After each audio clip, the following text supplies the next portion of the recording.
was it?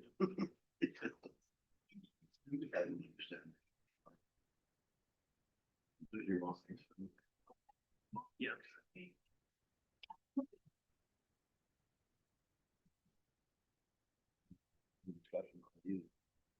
No, that was where the problem, the level of discussion dropped significantly. My name is John Taves, and I'm the event coordinator here at McNally Robinson Booksellers. Before we begin, I'd like to acknowledge that we are here in Treaty 1 territory. The land on which we gather is the traditional territory of the Anishinaabe, Niniwak, Anishinaabe, Dakota, and Dene peoples in the homeland of the Red River Métis. In addition, of course, McNally Robinson Booksellers itself rests on the land once occupied by the Métis community of Roostertown. We're gathered here tonight to celebrate the launch of Owen Schalk's Targeting, we are not here to celebrate Targeting Libya, but we did celebrate the launch of Owen's Targeting Libya back in January, and he's back tonight with another vitally important book.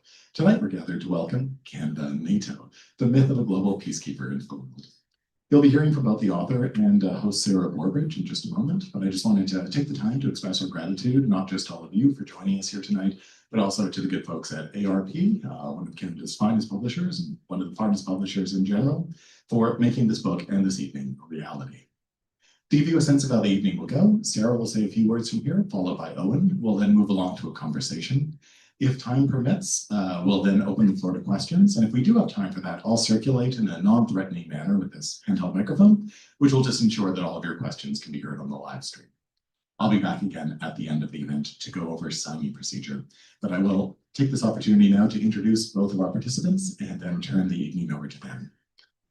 First of all, our featured guest, Owen Schalk, is a writer from Manitoba, Canada, Treaty 1 territory.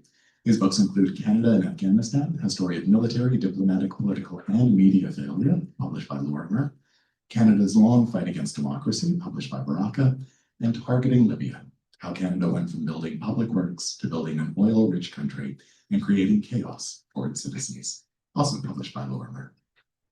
Her host, Sarah Borbridge, is a peace activist and anti-imperialist organizer. She is most active in solidarity movements for Palestine and Cuba, standing against occupation and oppression, and advocating for an end to the unjust US blockade. Sarah has also organized several events and demonstrations urging Canada to withdraw from NATO and to redirect military spending towards social needs. She works as a community healthcare worker. Please join me in welcoming Sarah Borbridge.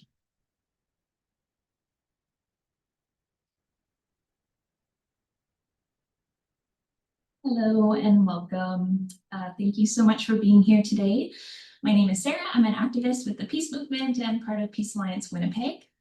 I want to give a special welcome today to those who are new to learning about NATO and don't fully understand what it is. You're not alone. In fact, the confusion is very much by design. As we'll discuss today, much of what NATO does is kept secret, its actions covert. Why? Because NATO knows that if people truly understood its work, it would cause public uproar. It would be deeply unpopular. What NATO is, what it has done, and the disastrous role it continues to play around the world remains a massive blind spot to the average person in Canada. I hope today's talk will be informative and motivating to join or support the peace movement and to take up the cause of Canada leaving NATO and to call for the alliance to be abolished once and for all. Of course, a warm welcome as well to those who have studied NATO and have rallied against this alliance throughout their lives. It is because of the work of activists and authors like Owen who have the courage to take up this cause that we are all here today. So thank you so much once again for being here. Teaching people about the role of NATO is one of the main objectives of the peace movement. This book will be a key resource in that task for decades to come. It will teach you why Canada does not have its own independent foreign policy, why progressive socialist and communist movements have been stunted or paralyzed in NATO member states and beyond, and why billions and billions of dollars of the wealth created by workers in this country are going to war instead of the social services that people so desperately need. What I think this book does so well is give a clear account of the immense scale of NATO. So NATO is an extremely busy organization, from destabilizing progressive movements, distributing weapons around the world, and to all-out instigating and escalating wars. NATO is never standing still, even if we don't hear about it. So war continues to ravage countries and communities, leaving millions displaced, grieving, traumatized, and dead. If we do want a future without war, this book is a necessary tool for people in Canada to learn the true meaning of NATO and how it is the world's leading factor in all of this suffering. Owen's opening paragraph of the book frames the arguments perfectly. So to quote, "Can an alliance be defensive when it bombs countries without provocation?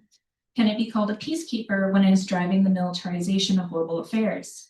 Does it service interest of its member states' citizens when it pressures these states to divert social spending into the military?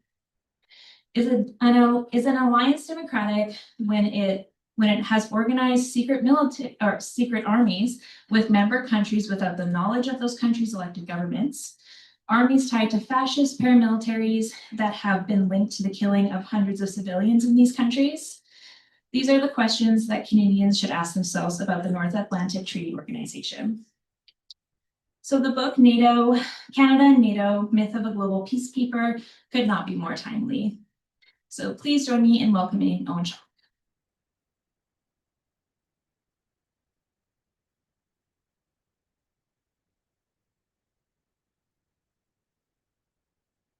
Thank you, Sarah, and thank you everyone for coming out to tonight's launch.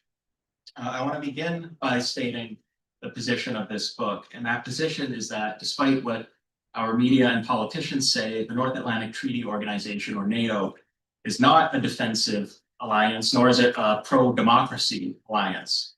My book argues that NATO is and always has been an offensive, anti-democratic alliance and an environmentally and socially destructive one at that. First things first, I think it's important to state that NATO has never been attacked by any of the countries that NATO has attacked. NATO has only gone to war against countries whose militaries have not attacked any NATO member, and I think that's important to state. We can go down the list. NATO was never attacked by the Serbian military, yet in 1999, NATO warplanes bombed Serbia, killing hundreds of its civilians and destroying its economy, all on ostensibly humanitarian grounds. The government of Afghanistan did not attack any NATO country, but NATO nonetheless invaded and occupied Afghanistan. The Libyan government did not attack any NATO country, but in 2011, NATO launched an aerial war with a ground component as well, it should be stated, that destroyed the Libyan state and plunged what was once the most prosperous country in Africa into chaos, instability, and civil war. If we look at the two wars in which NATO countries are most implicated today, the Russia-Ukraine war and the war against Iran, we see a similar thing. Neither Russia nor Iran attacked a NATO member, yet both of those countries have faced attacks by the Atlantic Alliance. So these have been the main NATO military deployments, but individually, NATO members face tremendous pressure to contribute to other US-led wars around the world within the framework of this supposedly defensive alliance. I'll give you three examples. First, the US war on Vietnam. During Prime Minister Lester Pearson's time in power from 1963 to 68, his government faced criticism from within Canada for supporting US wars in Southeast Asia, in Vietnam in particular. In addition to criminalizing war resistors who fled to Canada, and there's a great book on this topic called Building Sanctuary by Jessica Squires that delves into this history, Pearson's government allowed Canadian weapons manufacturers to sell huge amounts of arms to the US war machine to massacre the Vietnamese people. A Toronto Star headline from the time read, quote, "Vietnam War boosts Canadian sales to US." Maclean's, quote, "We're making millions out of Vietnam." In March '67, Pearson responded to criticism by asserting that refusing to fuel the US war on Vietnam would be akin to withdrawing from NATO. Pearson said, quote, "For a broad range of reasons, it is clear that the imposition of an embargo on the export of military equipment to the USA and concomitant termination of the production sharing agreements would have far-reaching consequences which no Canadian government could contemplate with equanimity. It would be interpreted as a notice of withdrawal on our part from continental defense, and even from the collective defense arrangements of the Atlantic Alliance, in other words, NATO. Now, he didn't explain why Canadian membership in the Atlantic Alliance, i.e. NATO, should extend all the way to participation in US wars in Southeast Asia. Because NATO was not and is not, to this day, about shielding Western Europe from external aggression. It was and is about locking Western Europe and Canada into a dependent relationship with US imperialism, one that encourages NATO members' participation in interventions far beyond Europe, and one that disincentivizes withdrawal from such aggressive interventions due to the potentially negative economic repercussions of that withdrawal. Example 2 is Iraq. In the lead up to the US invasion of Iraq, European countries that aspired to join NATO were told that their acceptance into NATO was contingent on their support for the illegal invasion of Iraq. Bruce Jackson, the Lockheed Martin executive who also chaired the committee to expand NATO, advised NATO candidate countries on the, quote, proper stance toward the illegal US war in Iraq. Jackson's efforts led the 10 NATO aspiring countries in the so-called Vilnius Group to release a declaration of support for the illegal US invasion. After which it was reported that Albania, Croatia, Bulgaria, and Macedonia received private and public assurances that their NATO applications now stand a better chance. Additionally, the White House negotiated for Poland to send 2,500 troops to support the Iraq invasion. And the third example is Iran. The Trump administration has publicly pressured NATO countries to support the unprovoked US-Israeli war of aggression against Iran. And while much coverage of this in our media focuses on the fact that Trump has been dissatisfied with the level of NATO support, in fact, NATO was a de facto participant in this war, which could be reignited at any moment. In a March 4th interview with Newsmax, NATO Secretary General Mark Rutte openly stated what critics of NATO have long asserted, that the organization is not a defensive alliance, but is in fact an offensive tool of US power. While expressing NATO's support for the war of aggression on Iran, Rutte, who you may remember previously referred to Trump as daddy at a summit, told host Greta Van Susteren that, quote, NATO is a platform for the United States to project power on the world stage. Doesn't get much clearer than that. The NATO chief noted that the Trump administration was, quote, making use of key NATO assets here in Europe as part of its unprovoked bombing of Iran, which I'm sure you all know has seen the US and Israel commit blatant war crimes, including the bombing of schools and the massacre of school children, as well as the bombing of universities, hospitals, bridges, and all manner of civilian infrastructure. And this while Trump threatened to bomb Iran back to the Stone Age and even to kill its entire civilization in his most openly genocidal threat.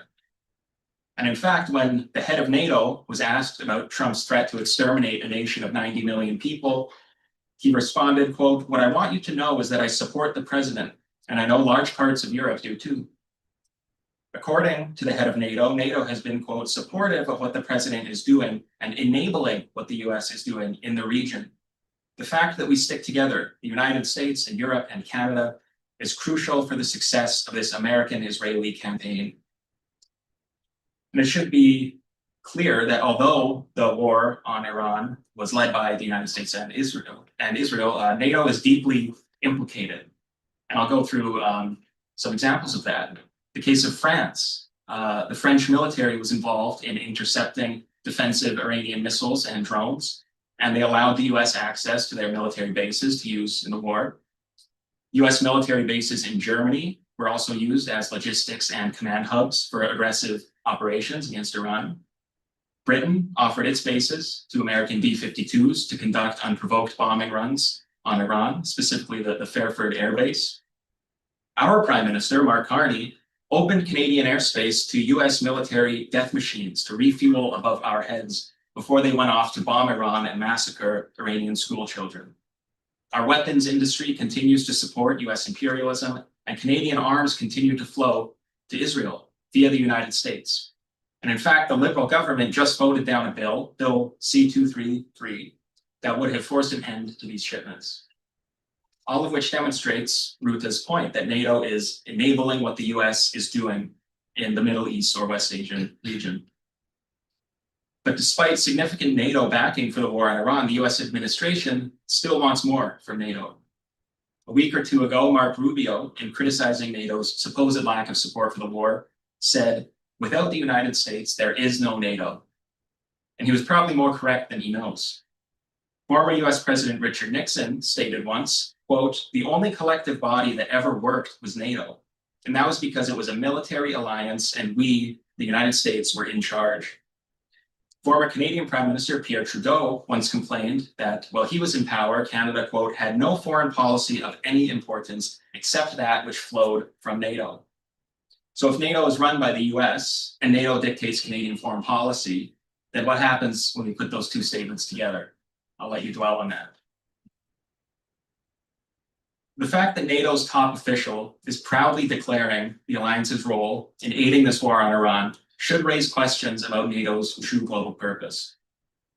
For one, how can we continue to take seriously the idea that NATO is defensive when it just actively aided an illegal war of aggression? This fact alone should be enough for all of us to reconsider the things that we've been told about NATO since its formation in 1949. Right now, we should all be asking, why was NATO formed? Who benefits from its existence? Why did it not dissolve after the Cold War like the Warsaw Pact did? Why are NATO's targets always targets of US imperialism? And why are NATO countries so eager to offer their resources and personnel for US-led wars of aggression around the world? These are questions that I address in Canada and NATO. And I think the answer to most of these questions can be found in the fact that NATO is a US-led imperialist organization that exists to expand Western capitalism's access to exploitable labor and resources around the world. And it does so through direct NATO interventions, but also through NATO members' support for imperialist wars around the world. Another example of NATO's military interventions, well beyond the North Atlantic, is NATO's support for the genocide in Gaza. As the genocide began in 2023, NATO member states, as well as organization leadership, expressed complete support for the Israeli military, despite documented war crimes and evidence of genocidal intent. This NATO support included welcoming Israel's Defense Minister Yoav Gallant, a war criminal now wanted by the International Criminal Court, to a meeting of NATO ministers. Then NATO head Jens Stoltenberg proclaimed, quote, "Israel does not stand alone," at the exact moment that Israel began the genocide. In 2024, Israeli military expenditures increased by 65%, the largest increase of any country in the world, and this increase was fueled by NATO countries, mainly exports from the US, but also Germany, Italy, the UK, France, Spain, Canada, and others. This NATO-backed surge in Israeli military spending came, as I said, as Israel was committing genocide in Gaza, but also as it waged brutal and destructive wars in Lebanon, Yemen, and Syria. At present, NATO is increasing its footprint in East Asia, which, if you're not a geography nerd, is pretty far away from the North Atlantic. Pacific countries such as Australia, New Zealand, South Korea, and Japan have been invited to NATO summits, while NATO leadership has described China as a challenge to the alliance's interests, security, and values. NATO figures have met directly with Taiwanese military officials. In the meantime, member states have increased ties to Taiwan's military, ignoring Beijing's warnings that such actions would be taken as aggressions. A paper published by the NATO Defense College in April 2024 asserted that a war over Taiwan would inevitably draw NATO in. Another important point is that NATO, not Russia, not China, not North Korea, not Iran, but NATO is leading global militarization, which is contributing to a massive increase in international tensions as well as ecological destruction. In 2018, NATO collectively accounted for 75% of all military spending globally.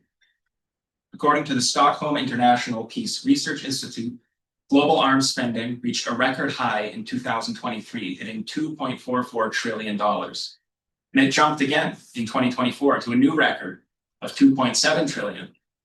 And again, the majority of this spending is being done by NATO countries. And NATO military spending is still growing. In 2024, NATO officials and the US called for member states to spend 2% of their GDP on the military.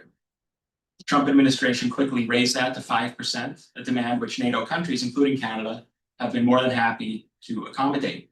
At the same time that living conditions in many NATO countries are on a stark decline.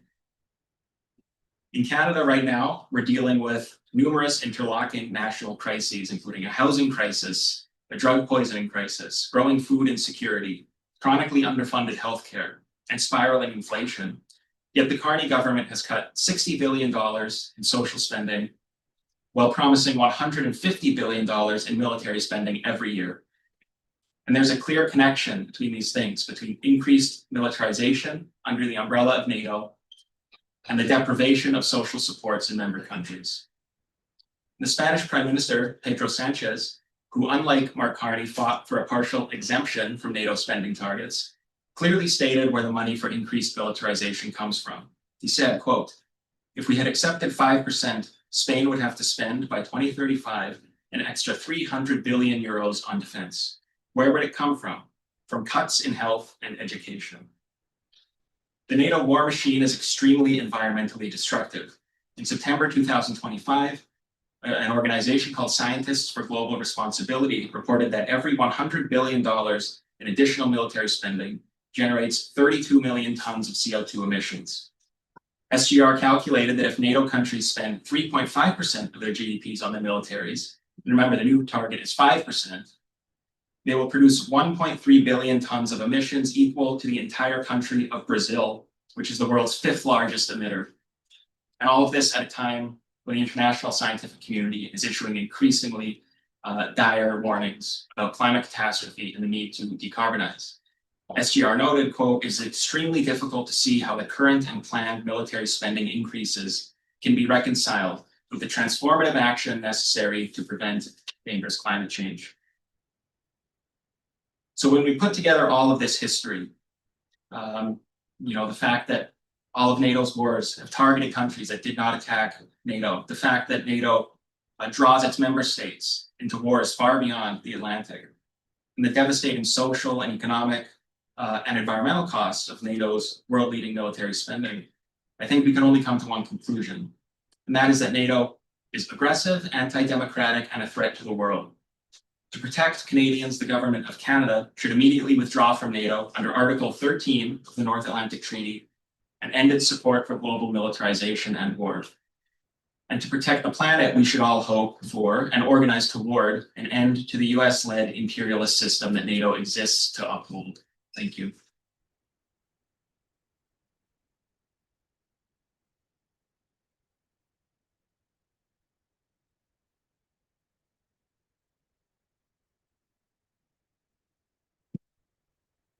So great. If people want to come and grab some chairs, maybe right now, or that's okay. You don't have to.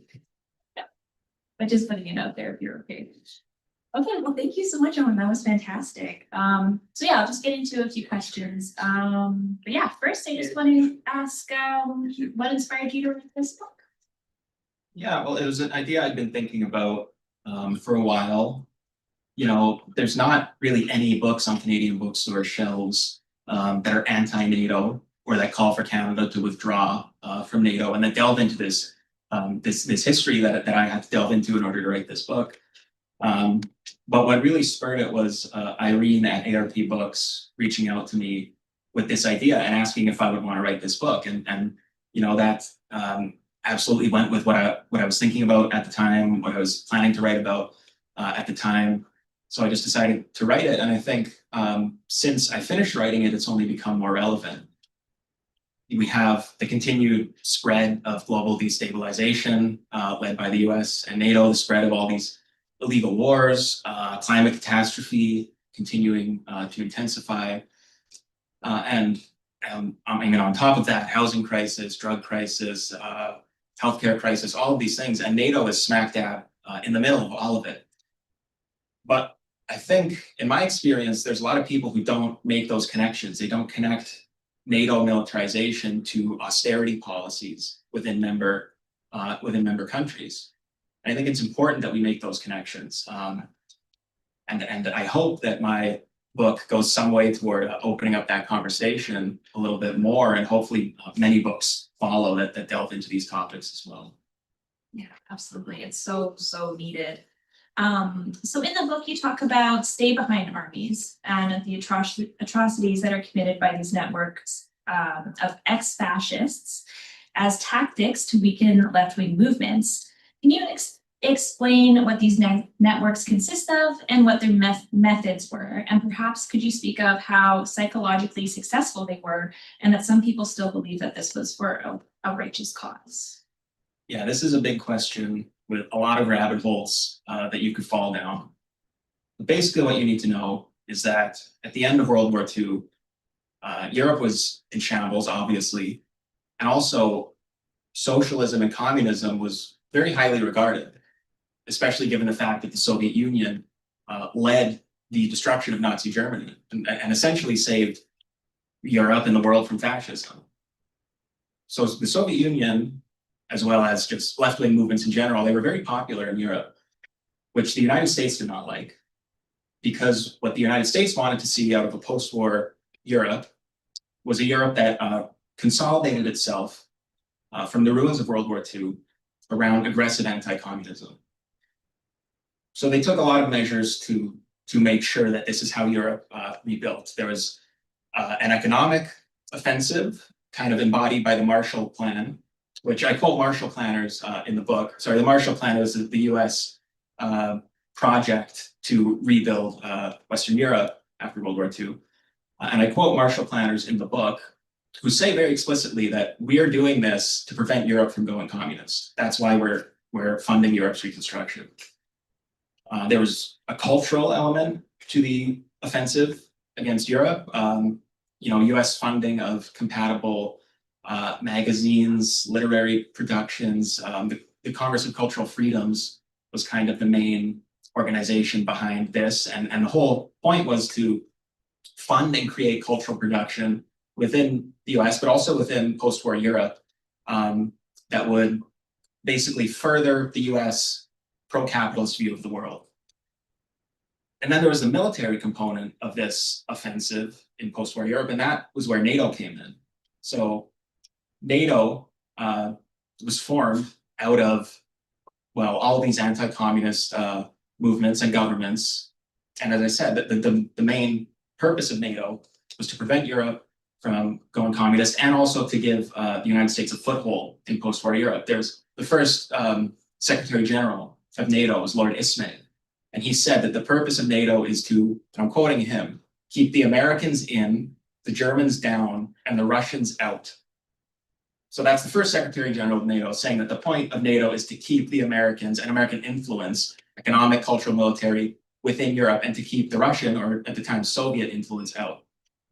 So where the stay-behind networks come in was that the United States and its allied governments in Europe decided to recruit violent anti-communists, a lot of them who had fought for the fascist side in World War II, to recruit them into what were called stay-behind armies. They were armies that, in the event of a Soviet invasion, which was never going to happen because the Soviet Union never had any plans to invade Western Europe, the idea was these stay-behind armies would serve as a guerrilla army. So if the invasion ever happened, these networks would be activated. There were weapons caches all throughout Western Europe. They would go underground. They would, find these weapon caches, fight against the invaders, and repel them. Obviously, no invasion came, but that didn't mean that the stay-behind networks stayed idle. They mobilized. They went on the offensive, but against citizens in European countries. And I mean, there are a lot of examples of this. I think I go into 5 or 6 in the book. The one that we know the most about is Italy. And in 1990, the Italian Prime Minister Giulio Andreotti publicly acknowledged that this network existed. And it was called Gladio. And since then, Gladio has kind of become the metonym for all of these stay-behind networks and all the things that they did in Europe. And just to give you an example of what they did across Europe, I'll talk a bit about the Italian stay-behind. We kind of know what we know about it because of what happened in 1972. There was a bombing called the Petiano bombing, where a guy named Vincenzo Vinciguerra an Italian fascist, blew up a car and killed 3 carabinieri. A magistrate by the name of Casson investigated this, and he discovered what he called a strategy of tension. And he defined this as fascist networks within Italy conducting assassinations and terrorist attacks in order to spread fear so that people would essentially flock to and support the Italian government, which was very right-wing and reactionary. The 1980 Bologna train station bombing was the same story, conducted by the Italian far right, often blamed on leftists to discredit the left and to undermine the left and to shore up support for reactionary social and economic policies. I go into other examples in the book. I go into Belgium, I go into Turkey, Greece. Canada, as far as we know, didn't have a stay behind network. I tried to research and find examples connecting Canada to the stay behinds, Canadian advisors, Canadian supplies, and I really didn't find anything. All I found was a member of the Swedish stay behind who said that in the course of his work within this network, he came into contact with some Canadians. We don't know what the context of that was, but I thought it warranted inclusion. So that's the story of the stay behinds. And as I kind of explained at the beginning of the answer, we can't separate these horrific attacks from the broader US offensive at the time to essentially dominate Western Europe. This was sort of the covert military element. And I should say that these stay-behind networks were planned by NATO within the clandestine planning committee in Mons, Belgium. But it was a much bigger assault, and it was economic, cultural, and military. Can you explain in a little more detail about NATO employing fascists to benefit its own material benefit? And maybe quite a large question here, but why does fascism benefit capitalism? Well, fascism is essentially a form of capitalism. I've seen it referred to as an exceptional capitalist state. And what that means is that at a time of crisis, at a time when the working class and its political organizations are very powerful and gaining more power, and if it seems like they might even take state power, that's when fascism emerges. And we should all remember that in Italy and Germany, the fascist parties, Mussolini and Hitler, started as anti-labor militias. They were militias funded by big business to crush strikes, to go into factories or farms that were occupied by workers or peasants, to beat them up, to kill them, and to get the wheels of business moving again. So we should always remember that. And I mean, fascism, it benefits capitalism in the sense that it comes to power as this exceptional state, and its raison d'etre, its reason for being, is to enforce capitalist hierarchies through a massively increased violence. That's why it's there. Gramsci referred to fascism as capitalist exchange and production enforced by machine guns.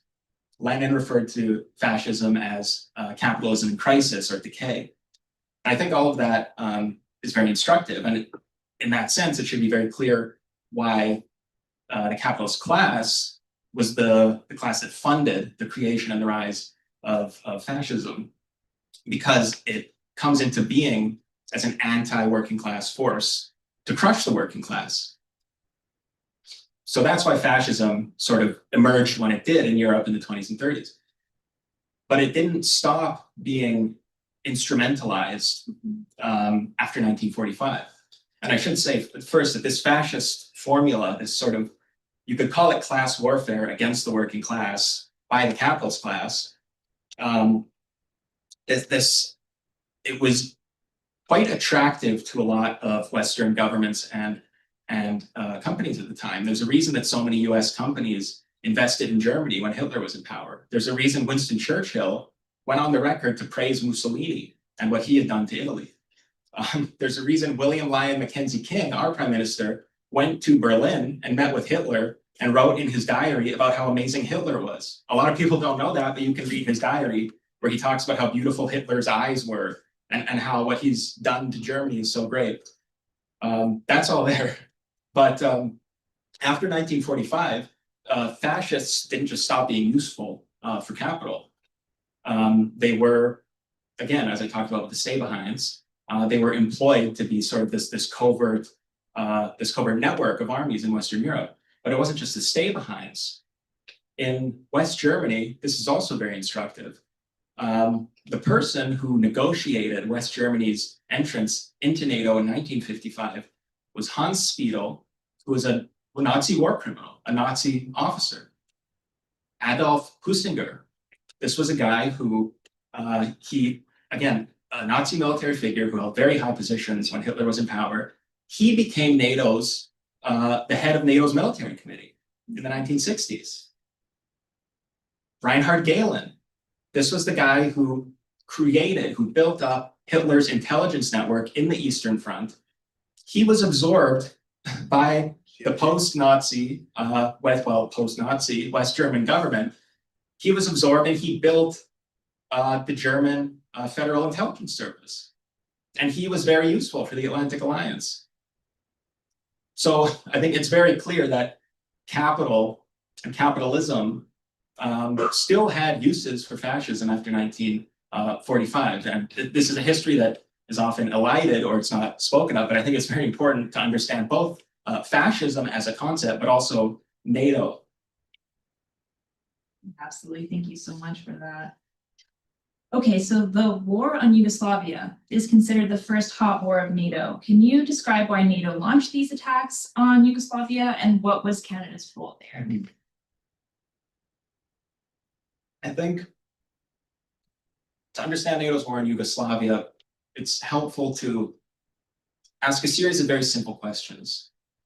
Because it justified its war in Yugoslavia on humanitarian grounds to stop the ethnic cleansing campaigns of the Serbian military. So, if ethnic cleansing is so horrific to NATO, why did they sell arms to the Indonesian military to commit genocide in East Timor and kill 25% of the Timorese population? If ethnic cleansing is so horrifying, why didn't they send their troops to stop Israel from ethnically cleansing Palestinians? Why didn't they send troops to Rwanda to end the genocide there? Well, I think we all know why. They had nothing to gain from intervening to stop this bloodshed, and in many cases, they have a lot to gain from helping to fuel it. So humanitarian considerations don't matter to NATO powers at all. It's, I think, 0% of their calculations in terms of where they deploy their military. So if we have that understanding, which I would argue is a correct understanding, then we have to ask ourselves, why did NATO bomb Yugoslavia? And again, I think it's very telling that the first quote unquote hot war launched by NATO after the end of the Cold War was a war against the last existing non-capitalist government in Europe, in Yugoslavia. Now, Yugoslavia at the time of the NATO intervention, I don't think would be any of our idea of a perfect socialist society. Things were very bad. Long-term economic stagnation had led to rising ethno-nationalism. So you had figures like Slobodan Milosevic come to power in Serbia, Franjo Tudjman in Croatia.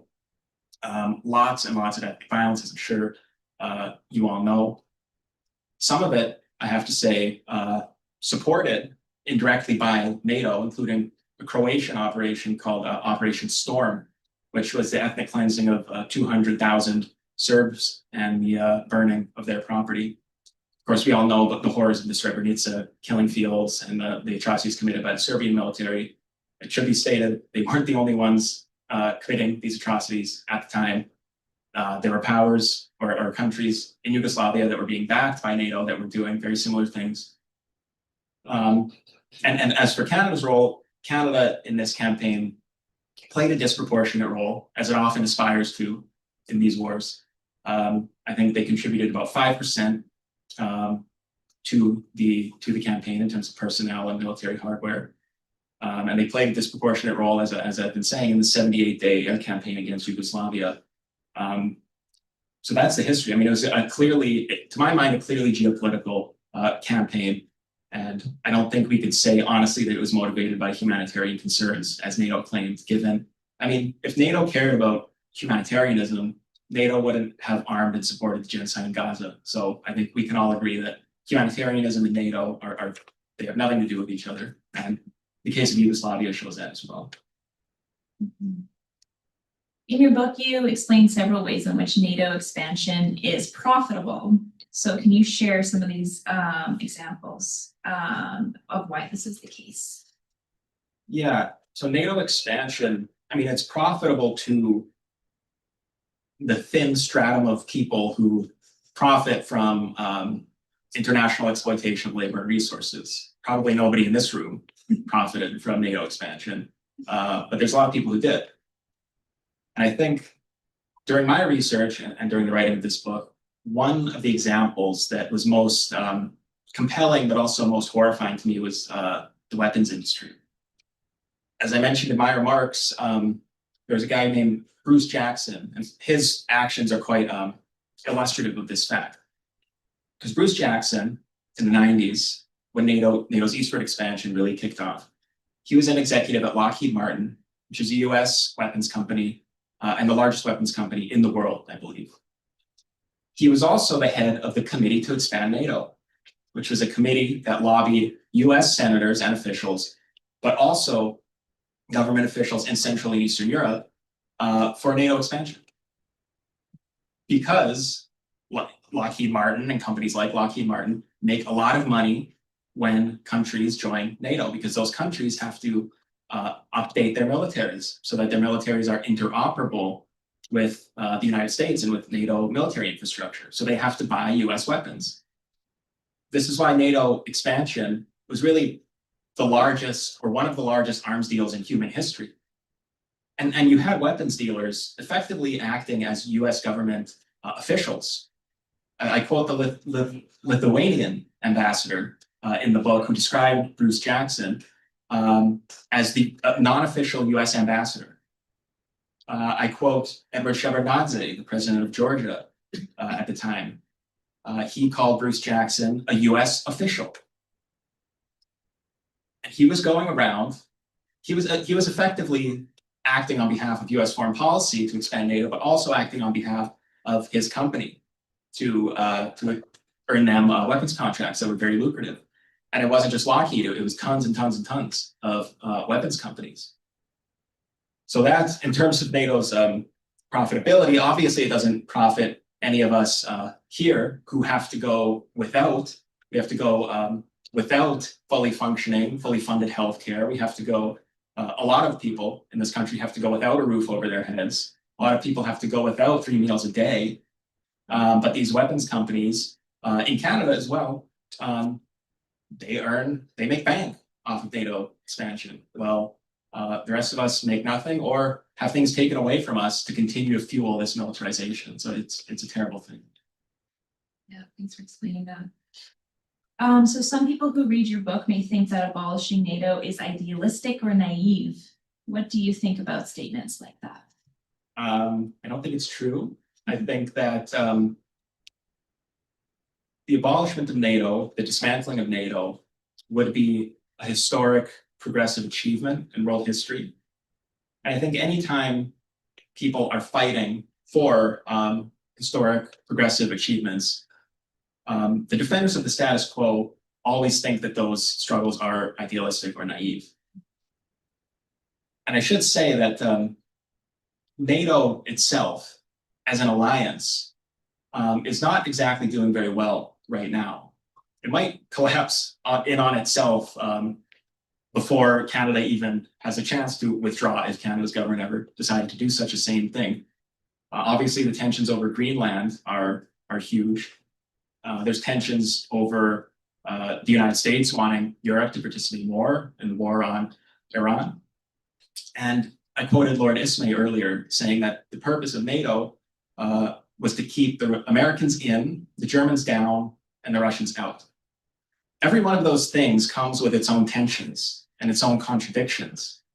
For a long time, well, not necessarily for a long time, but within certain elements of Germany, for example, there was a desire to get closer economically to Russia because Russia has so much energy that it was exporting on the cheap to Germany, to the other countries in Western Europe. Western Europe, a lot of Western European countries liked this arrangement. The United States didn't like this arrangement. So then the war in Ukraine comes along, and suddenly Western Europe doesn't buy any Russian gas anymore, but they buy a lot of US natural gas. So that benefited the United States in a big way.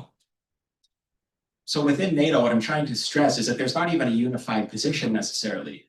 It's the United States always seeking to impose its views and its goals onto NATO members who sometimes chafe against that. It's true. Certainly Greenland has brought some of these tensions to the fore. So I don't think the dismantling of NATO is even such an outlandish thing, given what we see going on with NATO right now. There's the possibility that it'll just fall in on itself. I don't think that'll happen, but it's certainly certainly a possibility. So wouldn't it make sense for Canada as a start to get out of NATO before something like this happens? Yeah, just a thought. Oh, I agree. So in your thoughts, what could different futures look like if Canada were to stay in NATO or if we were to leave? Yeah. Well, one thing I wanted to say was that even a country withdrawing from NATO is not such a crazy thing. There is a precedent. France in 1966, under de Gaulle, withdrew from NATO's military command structures. It wasn't a full withdrawal, but it was a significant withdrawal, and they only returned in 2009. Canada, I think if Canada, well, I'll say this, there's an argument out there arguing kind of fatalistically for Canada's continued membership in NATO. And they'll say things like, well, Canada is too economically dependent on the United States. If we tried to withdraw from NATO or separate ourselves from the US in other ways, the United States would never allow that. So we have to spend 5% of our GDP on the military every year. To which I would respond, well, Mexico is not a member of NATO, yet Mexico spends less than 1% of its GDP on the military and has a relatively independent foreign policy and kind of has this tradition that they're very proud of sovereignty and non-alignment in foreign policy. Canada and Mexico both send most of their exports to the US and both import most from the US. And I think this example shows how ideology also plays a factor here. The Canadian ruling class views itself as sitting at the table of imperialism. And it wants to benefit from it. And its companies want to benefit from it. So I think if Canada were to withdraw from NATO, we would actually need a government that would be willing to break with this long Canadian tradition of supporting imperialism and colonialism. And I mean, how we get a government that would want to break with that tradition, I don't know. I'm not the one to ask, but we should hope it happens one day. And if Canada stays in NATO, I mean, we should just expect more of the same, but worse. Housing crisis, but worse. Healthcare crisis, but worse. Drug crisis, but worse. As the military continues to eat up so much of our money and resources, and as the Canadian government continues to make cuts to social spending to divert that money to the military. So we should expect more of that if we stay in NATO. Well, we're seeing so much of that already, just like shocking amounts of cuts. Okay, so second last question. But what was something that surprised you, shocked, or disgusted you the most while researching this book? Well, I talked about the weapons companies and their role in lobbying for NATO. What I didn't know was how closely NATO membership is tied to economic policies of privatization. So Poland was told that in order to join NATO, it needed to privatize its large state-owned enterprises. I quote as well Bruce Jackson saying to the Bulgarian government that they would need to sell or that if they sold their state-owned, their national tobacco factory to the quote right buyer, it would increase their likelihood of being allowed into NATO. So it's very directly about economic policy in that sense. Something else that I found, I guess, surprising, more interesting was, I'm sure we've all heard the not 1 inch east promise. We've all heard of this, the promise made by US Secretary of State James Baker at the end of the Cold War, the promise he made to the Russian government than the Soviet government that NATO would not expand 1 inch east. And it's interesting. NATO says this never happened. There's a lot of Western officials who say this never happened. It's repeated so much that you almost start to think, okay, maybe this didn't happen. Then you look at the historical record, and I recommend a book called Not 1 Inch by M.E. Surratt. Very good book. Delves into all of this, delves into the negotiations that happened at the end of the Cold War around German unification and the future of NATO. And you see, it wasn't just James Baker saying this. James Baker did say NATO would not move 1 inch east. He told this to the Soviet government. It was also George H.W. Bush. It was also West German Chancellor Helmut Kohl. It was also Vice Chancellor Hans-Dietrich Genscher. They were all saying this. They were all telling this to the Soviet government, that NATO will not expand if you step back and allow German unification. They were, in their talks with the Soviet government, they were saying, yeah, of course we want to expand NATO. We understand that this is a red line for you, that this is a major security concern. Of course we want. Then you look at the documents of the private meetings between the American officials and the West German officials. They were literally saying, what is Russia going to do? They can't stop us. So we're going to expand NATO. Russia, a post-Soviet Russia, will be weak. They can't stop us. We're just going to go. I mean, this is how cynical it was. It was just pure deception and subterfuge as foreign policy. And you can read the internal documents yourself. Read M.E. Surratt's book. It's all in there. This happened. So yeah, I found that quite illuminating. Yeah.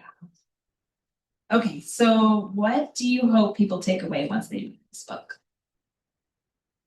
I would hope people will understand that we don't have to live this way. We don't have to accept that the Canadian government will take our taxes, put it toward militarization and illegal war and the intensification of the climate catastrophe. We don't have to accept people sleeping on the street on basically to expand the military and to continue all these military aggressions. We don't have to accept people going without clean drinking water to support war. We don't have to accept any of this. We can reorder our society differently. We can use our money and our resources in a more rational and humane way. And yeah, this is the future we should all want. So I hope that my book goes a little ways toward illuminating why we need a future like that, a future that breaks with militarization and imperialism, that breaks with NATO. Yeah. Amazing, perfect. Okay, so we have about like 7 minutes left. Do you want to take questions from We the can take some audience? questions if there's any. Do you want to cap it at like 3 or something?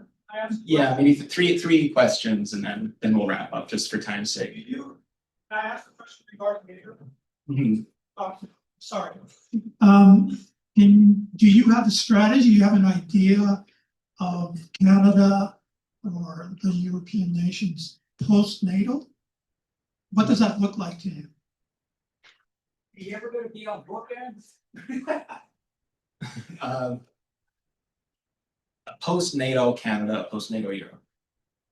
Well, what I argue for in the book, in the conclusion, I believe, is that Canada should pursue military non-alignment in order to avoid being drawn into all these illegal wars that imperialism loves to stoke all over the world. So military non-alignment, but also economic diversification. And I mean real economic diversification, not Mark Carney economic diversification. I mean, go toward BRICS, go toward the global majority in terms of economic output, like real economic and military reorientation. Military reorientation in the sense that we move toward demilitarization and a foreign policy of peace.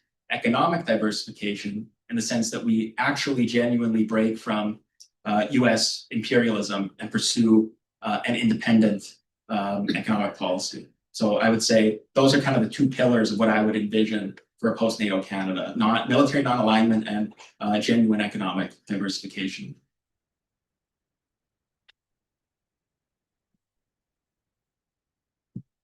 Thanks. Great book. Oh, thank you. Majority of Canadians unfortunately won't read it. True. Majority of Canadians believe that NATO is necessary. They believe that we need NATO to guard against Putin, that if we got out of NATO, the Americans would threaten, to invade Canada, to take over resources. I was listening today on CBC about, how they're trying to influence separatism in Alberta to start breaking up Canada.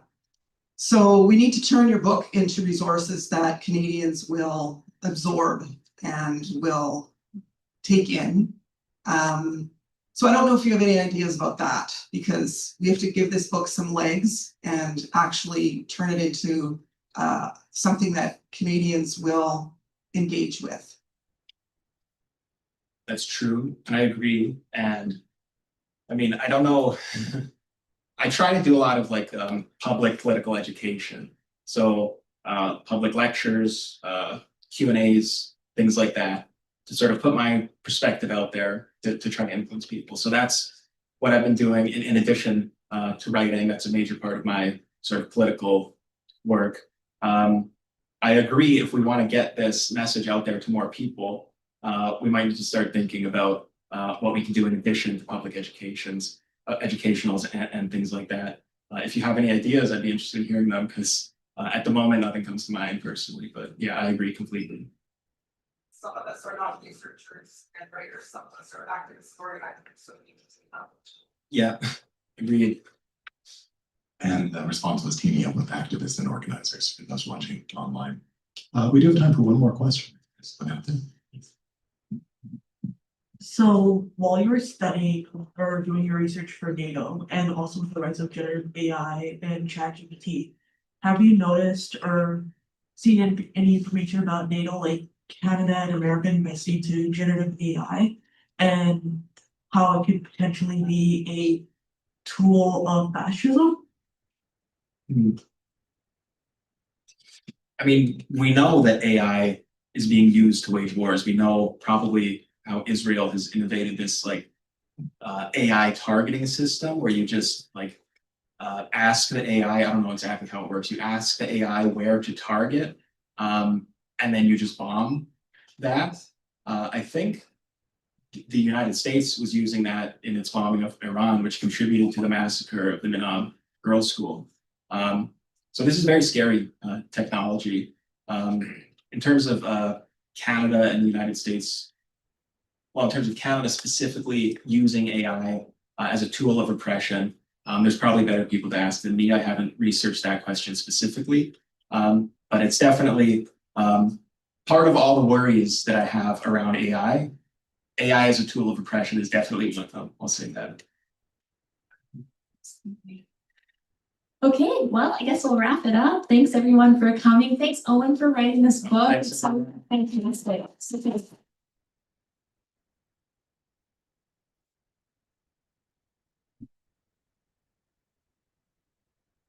And so we will move along to the signing portion this evening. We'll place Owen behind this table, and there'll be a moment of beautiful chaos while some people attempt to get in line right here and other people vacate the area. If there is a long line, please feel free to continue and just sit down and relax. And you can join the line as you see fit. Huge thanks again to Sarah Borbridge for chairing this conversation, and Owen Schalk for sharing with us this evening, to ARP for all their incredible work on these to print, and of course to all of you yourselves here tonight. Thank you so much for being here. Yeah. When I should point out, you can have a book signed before you pay for it. Just please do remember to pay for it. Thank you all. Have a wonderful night. Good job. I'm gonna hand it up.